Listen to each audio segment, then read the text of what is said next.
Thanksgiving's always been my thing. Not the holiday part. The making it happen part. I'm the guy who picks up the turkey, hauls the folding chairs, sets the thermostat, and changes the light bulbs nobody notices. You name it, I've done it. Every year, without fail. I'm Desmond, 30 years old.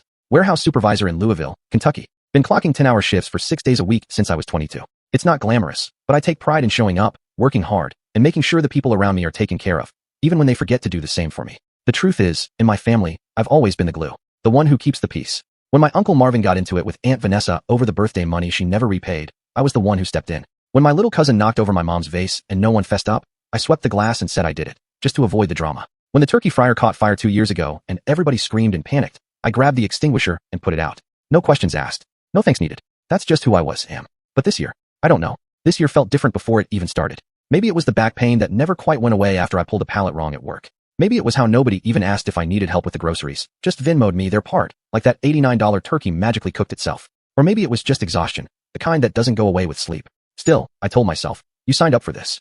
Because I did. I told my cousin Dre I'd lend him my truck for the extra chairs, even though I knew he'd return it smelling like vape and fried chicken. I stopped by Aldi, Kroger, and Whole Foods to get everything Grandma used to make. Sweet potatoes, marshmallows, the green beans with the little crunchy onions. I even cleaned the kitchen at Aunt Sandra's place before anyone showed up. Scrubbed the oven rack with steel wool till my fingers ached. No one asked me to. No one had to. It's just what I do. What I've always done. On Wednesday night, I got off work at 9:47 p.m., dog-tired and smelling like cardboard dust. Still went home and baked 2 pecan pies from scratch. Grandma's recipe. Flaky crust, brown sugar, the works. Fell asleep on the couch with flour on my hoodie. Thursday morning, I was back up at 6. Took Dre's call when he forgot to grab ice. Picked up 2 bags from the corner gas station. I still remember the way the cashier looked at me when I asked if they had any more roasting pans. Like, dude, you're too late. I laughed it off, bought aluminum foil, made it work. By the time people started showing up at Aunt Sandra's house around noon, I'd already basted the turkey 3 times and made a pot of coffee so strong it could wake the dead. My shirt was wrinkled, and I hadn't even had a bite of breakfast yet. But the house smelled like cinnamon and cornbread. That was enough. I stood by the kitchen island, sipping lukewarm coffee, listening to everyone chat. Cousin Nia bragging about her new job in Nashville. My younger brother Marcus on his phone, filming a TikTok with the pie I'd baked, tagging it #FamilyFeast. My dad hadn't shown up yet, probably stuck watching football at home, but I'd already set a place for him. No one said thank you. No one even asked if I needed help stirring the gravy. But I still held on to hope that maybe this year, someone would see me. Not just the helper. Not just the peacemaker. Me. Because sometimes, the smallest things feel the heaviest. Not being hugged back. Not being asked how you're doing. Not getting a seat at the table you built. And I didn't know it yet, but that plate I set for myself, it would stay empty. Not because of an accident. Because someone made that choice. And that choice would change everything. It was around 2:17 p.m. when the turkey came out the oven. Golden, steaming, skin crisp like a magazine photo. I'd basted it every 30 minutes like clockwork, checking temps, flipping foil, brushing the top with that brown butter rosemary glaze Grandma used to whisper over like it was sacred. I could feel the ache in my lower back every time I turned, but I told myself it was worth it. That's the thing about people like me. We tell ourselves pain means purpose. Dre and Marcus carried the bird to the table while I wiped my hands on a towel, standing back, proud in silence. I didn't need clapping. I didn't need flowers. Just a plate. A seat. A little, "This is Desmond's turkey, y'all," would have been enough. But nah, they didn't say a thing. They just started passing dishes. Fast. Like a conveyor belt of chaos. Plates sliding, people laughing, kids yelling. More yams. Aunt Sandra uncorked a bottle of Riesling and poured it like it was a victory lap. The first slice of turkey went to Uncle Marvin, then to Aunt Nessa, then Dre, then Nia, then Marcus. The sound of forks scraping plates, hot gravy slapping mashed potatoes, even someone dropping a spoon. The table buzzed. And still, no one handed me a plate. I waited. I kept waiting. I thought, maybe they're building me one in the kitchen. So I went to grab the extra chairs from the hallway, thinking someone was being thoughtful. When I came back, my spot was taken. No lie. My cousin Levi, who didn't even RSVP, had plopped right in the seat I'd marked with a folded napkin and one of those name tags I printed on cardstock. I stood there for a second too long. Then Sandra looked up and said, "Desmond, don't just stand there. Grab a chair from the back." No one moved. So I did. I squeezed between the bookshelf and the end table, pulled a squeaky metal chair from the closet, and dragged it into the corner by the window. It rocked on one uneven leg. I sat down anyway. My knees touched the curtain. That's when I noticed the platter was nearly empty. Not even scraps. The turkey I bought. The one I brined for 14 hours in apple cider and kosher salt. The one I drove through 2 rainstorms to pick up. Gone. I cleared my throat. "Hey, did someone make me a plate?" I didn't yell it. I asked like a man trying not to embarrass himself. My Uncle Marvin didn't miss a beat. Didn't look up. Just chuckled and said, "Thought you were cutting back." The table roared. Even Marcus smirked, mouth full. I blinked. Once. Twice. They thought it was funny. No one passed the cranberry. No one offered a scoop of sweet potatoes. No one noticed my hand gripping the fork so tight my knuckles went white. That was the moment. The exact second I felt my chest go quiet. It wasn't anger. It was confirmation. This wasn't a mistake. It wasn't forgetfulness. It was a message. I didn't belong at this table. I was good enough to carry chairs, good enough to baste the turkey, good enough to pick up last-minute wine and lend my truck, but not good enough to eat. I pushed back the chair. It screeched like a scream across hardwood. The room froze. I stood, picked up my coat, didn't slam anything, Didn't curse. Just said, loud and even, enjoy the food. It's the last time it's coming from my hands. Aunt Nessa laughed like I was joking, but I wasn't. I walked out the front door. Didn't look back. Got in my truck. Keys shook in my hand, not from the cold, but from the realization that hit harder than any punch. I was never family to them. I was free labor with a smile, and I wasn't doing it anymore. Not after today. The truck engine coughed to life, and I sat there a full minute, just gripping the steering wheel with both hands like it could stop my chest from caving in. My breath fogged the windshield. I hadn't cried. Not yet. That was the scary part. I'd always thought the worst pain came with yelling, maybe a slammed door or a broken dish. But this kind of quiet felt fatal. I drove with no plan, no music, just the hum of tires on wet roads and the click of my turning signal when I pulled into the parking lot of Miller's Diner, a place that looked like it hadn't changed since 1974. I'd passed it 100 times, but never gone in. Always figured Thanksgiving was a day it'd be closed. But the sign buzzed bright red, open 24/7. I stepped inside and was hit with warmth, not just the heat, but something softer. A waitress with curls stacked high on her head smiled at me. Table for one, sweetheart? I nodded. She pointed to a booth by the window. Turkey special still hot if you're hungry. That nearly undid me. I just muttered, yeah, please. I slid into the booth, shoulders hunched. She brought me water, and I stared at it like I didn't know what it was for. When the plate came, it looked perfect. Carved turkey breast, cranberry sauce still holding the shape of the can, stuffing with those little sage flecks like my grandma used to make. I hadn't eaten all day. Still, I didn't pick up my fork. Just stared. That's when I heard a soft voice from the booth beside mine. You okay, man? I looked up. A couple was sitting there, maybe mid-40s. The guy wore a flannel with sleeves pushed to his elbows. The woman had kind eyes and no makeup. Yeah, I lied. He chuckled, low and kind. You're doing the thing I used to do, sitting in front of good food like it's a funeral. I almost smiled at that. Almost. He nodded at my plate. You get left behind today? I don't know what it was. The warm food, the smell of cinnamon in the air, the quiet booth light above me. But I found myself telling them. Not everything. Just enough. How I'd hosted 3 years straight. How I'd bought the bird. Basted it. Set the table. And how they passed it around without a thought. Like I wasn't even in the room. The woman's eyes glassed up. The man leaned forward, elbows on the table. You ever heard of Hollowback Catering? He asked. I shook my head. Well, you just met the owners. That's us. That's when she slid a small white business card across the booth. Hollowback Catering, Southern Plates with Soul. He added, we're short-staffed this Christmas. We like people who know how to show up with empty hands and leave full hearts. I blinked. You saying? I'm saying come help us this holiday, he said. See how it feels to serve folks who see you, who hand you a plate back. I didn't have the words, but something shifted in me. I picked up my fork. That first bite of turkey, it tasted nothing like what I made earlier, but it filled the same hole. No, it filled a different one. A better one. I ate slow, savoring each bite. By the time I left the diner, I had a to-go box, a catering opportunity, and something I hadn't carried in a long time. Hope. And in that cracked parking lot beneath a flickering diner sign, I realized something I'd needed to know my whole damn life. Family isn't who eats your food. It's who sees you hungry and pulls up a chair. The next morning, I woke up to 6 missed calls.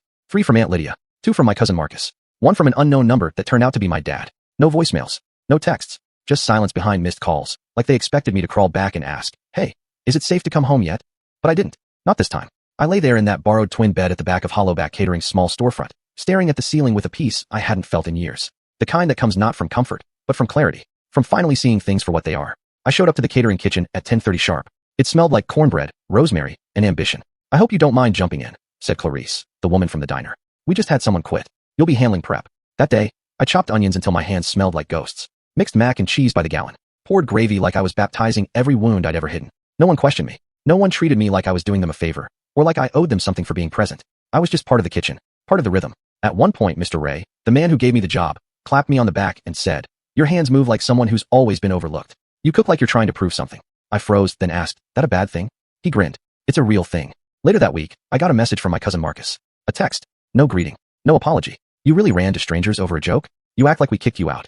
That made me stop stirring the roux I was making. I wiped my hands, sat down, and I wrote back. You didn't have to kick me out. You just never made room for me. Send. I blocked him right after. Not out of spite, but to protect the peace I was finally tasting. Like one of those quiet spices you only notice after the meal's over, but it lingers in your chest. The following Sunday, Hollowback Catering had their biggest order yet, an engagement brunch with over 100 guests. Clarice handed me the clipboard. You're leading this one, she said. You've got the calm. Me? Yeah, you. You're the only one here who knows how to keep showing up even when the room forgets your name. I wanted to cry, not because I was overwhelmed, but because I was finally seen. As I plated mini quiches and garnished fruit platters with sprigs of mint, I thought about last Thanksgiving. How I stood in my own kitchen, my own, with people I'd bled for, sacrificed for, laughed with, forgiven. And they couldn't hand me one slice of turkey, one moment of decency. That night after the brunch, I opened my email and saw a notification from Instagram. A clip had gone viral. A 16-second video, posted by one of the guests. Me, walking out of the kitchen in my apron, setting the final plate down, then calmly saying to the camera, I used to serve people who never saw me. Now I feed strangers who treat me like family. 3.2 million views. Comments like, whoever this man is, I'd eat at his table any day. Give this man his own food truck already. We need to protect people like this. I wasn't just a ghost anymore. I was a chef, a leader, a man with a story. And for the first time, that story didn't begin and end at someone else's table. It began with me, finally leaving it. It was a Thursday morning 2 weeks after the brunch when Clarice slid an envelope across the prep table toward me. No warning, just the soft sound of paper meeting stainless steel. Inside, a check. My first real payment, $1,200. I stared at it like it might dissolve. You earned every penny, she said, then added. And Ray wants to talk to you about something. That something was a business proposal. Ray and Clarice were expanding. They wanted a new delivery-only concept under the Hollowback umbrella. Something soulful, simple, seasonal.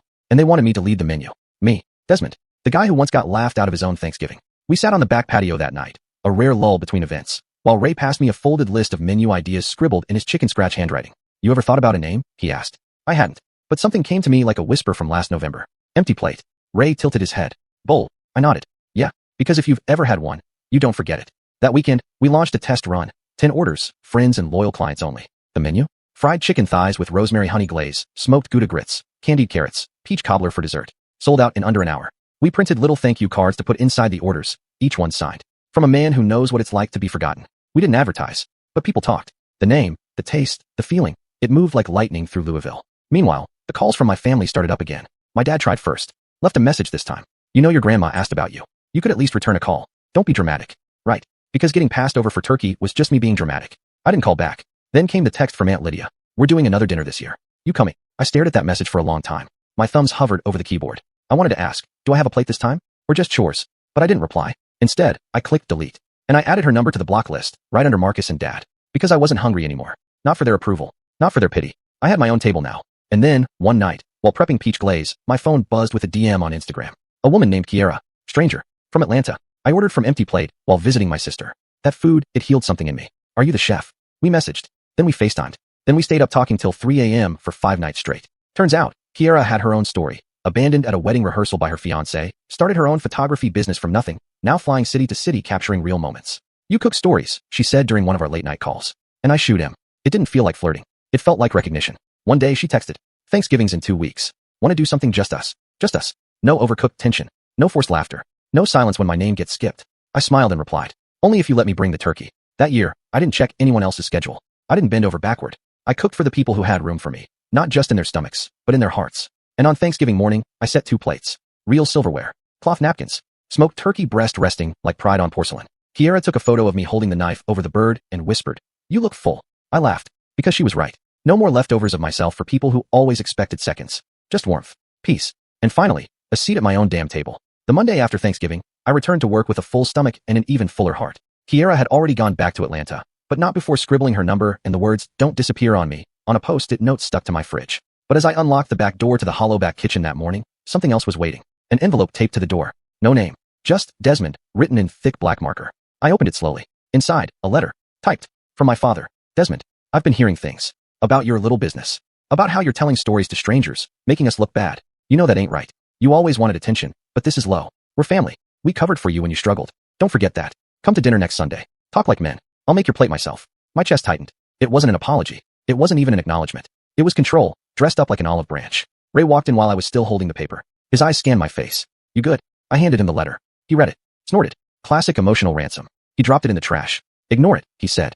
You owe nobody an explanation for growing. But the message stuck with me, like the smell of burnt gravy, faint but sour. That Sunday rolled around, and I didn't go to the dinner. Instead, I catered a private brunch in the Highlands for a new client. She was celebrating her divorce with a dozen friends, dancing in robes, drinking mimosas, passing around bites of my bourbon pecan biscuits like they were sacred. I belonged there. But that night, my phone buzzed.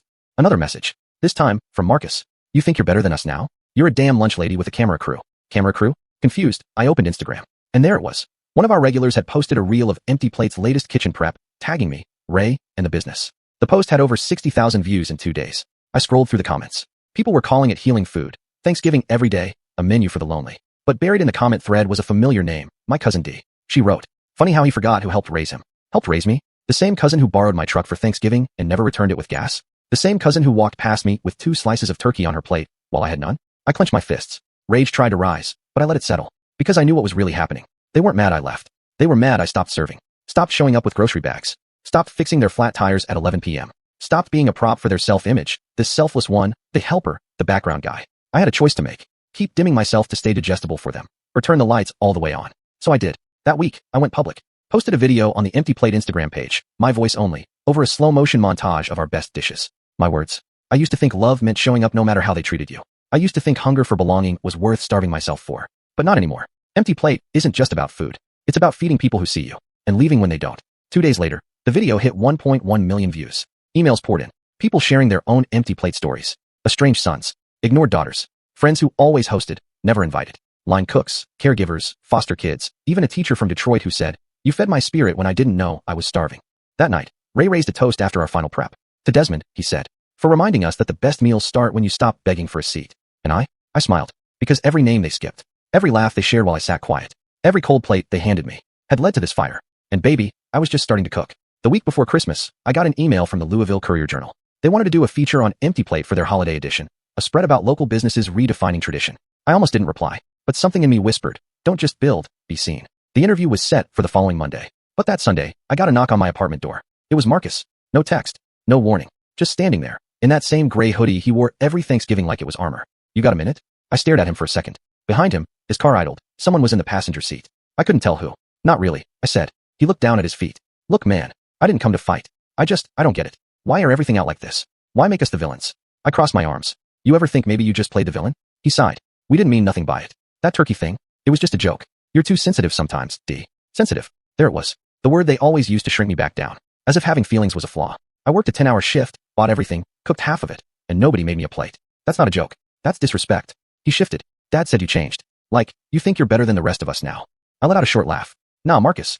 I just stopped settling for scraps. That's all." He looked over his shoulder. "Grandma's in the car. She wanted to say hi." I stepped outside, and there she was. My grandmother, looking smaller than I remembered, wrapped in a thick plaid coat, hands trembling slightly on her cane. She didn't get out, just stared at me through the rolled-down window. "Desmond," she said gently. "You still mad?" "Mad." I swallowed hard. I remembered being 8, sitting on her porch in the summers, shelling peas while she hummed gospel under her breath. I remembered thinking love was her caramel pound cake, the way she'd tap my hand if I reached for a second slice before dinner. But now, she hadn't called once since Thanksgiving. I took a deep breath. "No, Grandma. I'm not mad. I'm just done begging to matter." Her eyes narrowed just a little. Then she nodded. Not angry, not sad.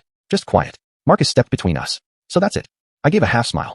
"That's it." He started to speak again, but I'd already turned back toward my door. They left, and I didn't watch them drive away. That next morning, the reporter came to the kitchen. She was young, bright-eyed, voice recorder in one hand, notebook in the other. First question she asked, "What does empty plate mean to you?"